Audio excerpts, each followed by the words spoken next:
I'm going to remove this old fiberglass tub and surround and the plumbing too. So we're going to go from old and busted here to new hotness with the new tub and surround. Going to replace the valve and the drain and everything. So I'll show you the steps involved getting from start to finish here. There is a nailing fin that goes around these things all the way around. So we're going to have to cut the drywall, pull the door, pop the trim off, maybe take a hinge or two off so we can slide the new tub in, hopefully. Precautionary measures here. And just get this stuff out of the way so you're not fighting it, getting the new tub in after that comes out. So, because you're going to have to probably slide it in. This level is about 2.5 inches wide. I'm just going to make a mark above the shower to cut this drywall so I can get to the nailing fin. That should be enough room to get in there, get the old one out, and get the new one in. And then we'll patch it, patch the walls when we're all done. So cover the drains so you don't get a bunch of crap down there, and work on getting all the faucet pieces parts off, the handles and escutcheons and all that stuff. You can take the plumbing completely apart, but I'm just getting this stuff out of the way so it makes getting the surround a little easier to get off. The escutcheons, those should just spin off. You might have to put a wrench on some of this stuff. This stuff's actually coming off fairly easy. And then the tub spout, I don't have to be nice to that. So I'm not exactly sure how it's on there, but typically they unscrew. Those are the ones that I like, but just so happens this one is one of those universal things that I hate. Getting the overflow covers off. Just a screw or two. There's a little remodeling plate in there. Get that off of there. Anything that's in your way, get it off. Here, I'll show you what the main problem is the bottom of this tub has so much flex in it that it's developed cracks. A disaster waiting to, that I'm surprised hasn't happened yet. So we're going to get under this thing and figure it out. Find out why it's doing that. But this last little thing, that set screw's got to come off of that pipe. Like I said, if you're ripping all the plumbing out, you don't have to be nice to any of these things, but I'm just kind of showing you the steps involved with getting things out of your way. So most of that's out of my way. You can see the seams in this old shower stall. This should have lasted a lot longer than what it has. This is a pretty old unit, but if it was installed properly, it should have lasted a lot longer. Typically, I'll cut around the bottom because the bottom's typically thicker, and there's usually a bed of concrete or thin set or something. So this is kind of my plan of attack. Just going to cut this in a few pieces, cut the corners and whatnot. So getting started on the drywall. If you're using a Sawzall or a tool like this, just don't bury your blade. You don't need a super sharp blade to cut drywall, but sharp blades are always a happy thing. So cut the drywall all the way around the tub, and then on this side, I tried to come at it this way. It didn't work out too good, so I know better. But cut the corner bead first with a metal blade, and make sure you cut all the way through it on both sides, and then finish cutting your drywall and make it a lot easier. So pry bar or any kind of tool to get in there at that drywall. Some of it probably pop off pretty easy, and some of it, you'll have to Woody Woodpecker on and beat the crap out of it to get it off. So I'm just kind of speeding this along to get the drywall, out of the way so you can get to that nailing fin that's behind there. So I got all the drywall off around the tub, and you can see the nails into the studs there. I'm going to leave those in until I cut the thing so it's not flopping all over the place. I also I cut the caulking on any of the seams that I found. So after I get that cut, I'm not exactly sure how this is put together, so I'm starting on this dead side. Shouldn't be a whole lot back there, and just wiggled the crap out of it until it came out. And you can see this is a unit that was, the sides are bolted down to the tub before it was set in. So that's going to be the case all the way around, I'm sure. So like I said, I cut the caulking so it would hopefully come off in a few pieces here and there, and just being gentle not to rack this plumbing. The water is shut off, but I'm trying to be nice around this plumbing, unless you have to, if you're leaving your plumbing there, you can see how to be nice to it. So the plumbing access, you get in here and see what's going on. The drain strainer on the bottom, I couldn't get that off, so I'm gonna cut the drain pipe. Yeah, there's it's shimmed. That's why it's flexing so much. It wasn't installed properly. What a surprise. So change of plans. I'm gonna cut this in half. Since there's no concrete under it, I'm just gonna cut it in half. Just make sure you cut any silicone or caulking, holding it down to the floor. Cover your floor if you're saving that. So I finished off the bottom with a circular saw and a Sawzall, because it's extra thick on the bottom. You'll see here in a second.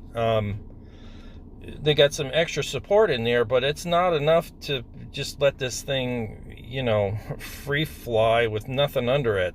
You can see on the bottom there's some shims. It should be full of concrete or something for it to sit in. And there's one more clip here. The drain, like I said, the drain, I couldn't get that screw to let go, so I'm gonna cut the drain behind the tub, probably above the trap there, and just pull the whole thing out. Yeah, like right there. Excuse me. And then the rest of this stuff should just pop right out. So cut that, and there you can see I cut that. That way you don't have that trap.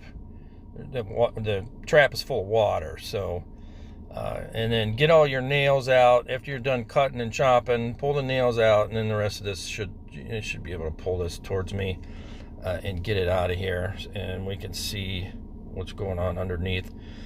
Where the plastic meets the copper, it looks like it's pretty old.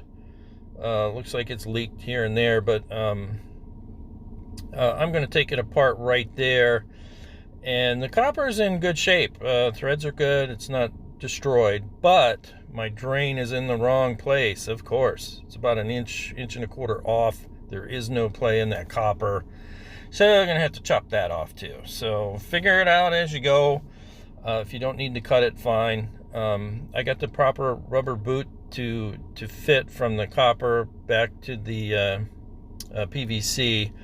And I actually dropped the tub in there dry to figure out my drain lengths and whatnot. So I'm just going to clean these and glue them together. This bottom half of the trap, just a lot easier to get to it now than later. It is kind of a pain to set the tub in and then pull it back out, but it's better to do that than have a disaster with your plumbing. So and then not be able to get to it. So I got my little marker lines on my pipes to help orient things, and like I said, I'll get this bottom half put on, and then I'll be able to get to the rest of it from behind the tub.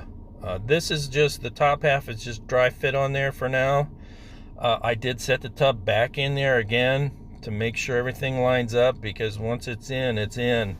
There ain't no pulling it back out. So I adjusted the subfloor. Now I'm going to put some thin set under here. I don't need a lot, but it is going to help. This tub is, they tell you to shim the little feet that are on the bottom, which is freaking impossible. I don't know how you can shim under a tub after you set it in there. I don't know, but maybe somebody knows how. But best way, bed of concrete or thin set or mortar or something, and get your tub clips in, and then I'm going to let it sit overnight. So overnight this is set up so I can finish the bottom half of my drain.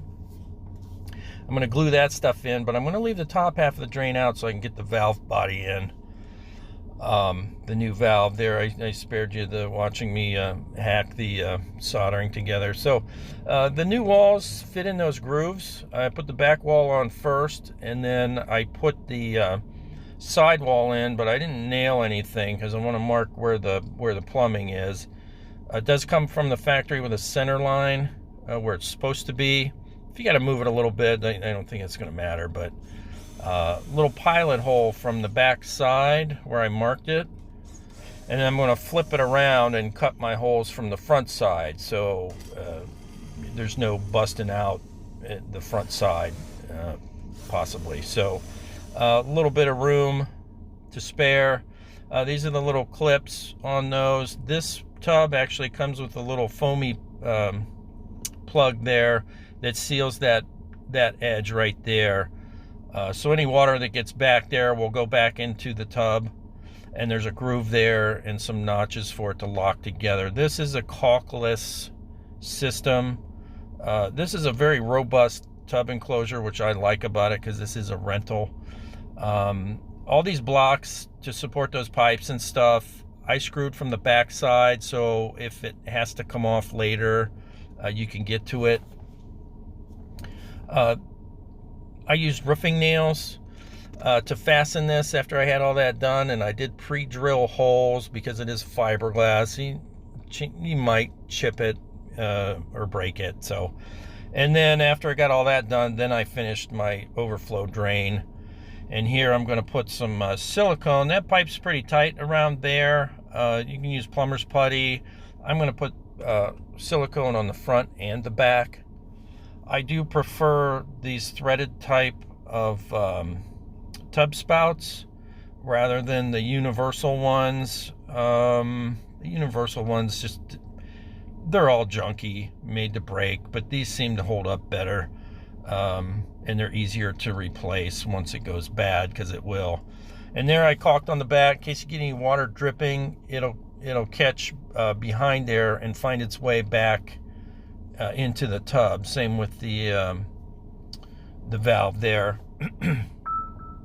So on this, I'm going to go ahead and put an extra a heavy bead of silicone behind that escutcheon.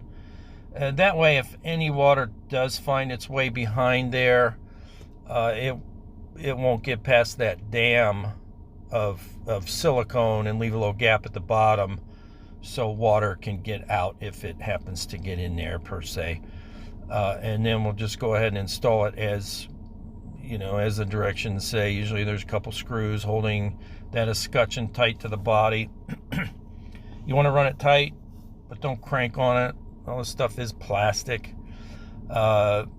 These pieces can only pretty much go in one way. There's a couple pieces you gotta stick in there first before you can get your handle in there. And that's like a scald protector there that you can adjust hot or cold. And then the piece that actually holds the handle on there. That piece, that black piece there, has a set screw that you should make sure that's tight. And then the handle has a little set screw also that goes up from the bottom that holds that on tight. So I got my drywall back in. I'm going to flat tape this to the tub, and then a new corner bead there, and we'll get some I use Durabond on this bed coat. I think I accidentally got 5-minute mud, so I had to work pretty fast with this. And then a couple finish coats, and then some paint, and that's it. So new tubs in. There are some links to some of these products under the more button if you want to take a look at that. And then I'll seal across the bottom there before I leave, and I hope that helps you out.